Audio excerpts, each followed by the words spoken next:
વિજય કુમાર છે। હું શ્રી રાયધંજર પ્રાથમિક શાળાના ધોરણ 5 માં અભ્યાસ કરું છું।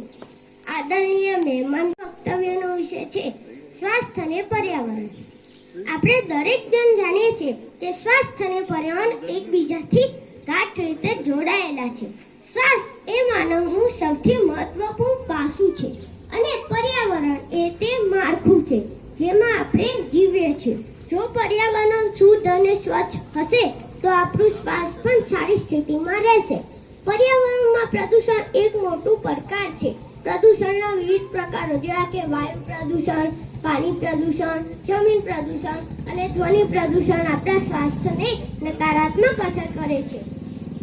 આ વાયુ પ્રદૂષણના કારણે શ્વાસની બીમારીઓ, હૃદય રોગ અને ફેફસાના કેન્સર જેવા રોગો વધી રહ્યા છે।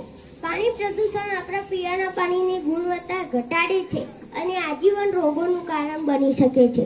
આજના યુગમાં ઉદ્યોગો અને વાહનોની સંખ્યા વધવાથી પર્યાવરણમાં પ્રદૂષણ ફેલાઈ રહ્યું છે। આ સ્થિતિને નિયંત્રિત કરવા માટે આપણે જાગૃત થવું પડશે અને પગલાં લેવા પડશે। આપણે વૃક્ષારોપણ કરી શકીએ છીએ, પ્લાસ્ટિકનો ઉપયોગ ઘટાડવા અને પુનઃચક્રીકરણ વધારવા પ્રયાસ કરવો જોઈએ। સાથે સાયકલિંગ, જાહેર પરિવહનનો ઉપયોગ, કચરો કચરા પેટીમાં નાખવો વગેરે સરળ પગલાં અપનાવી શકીએ છીએ।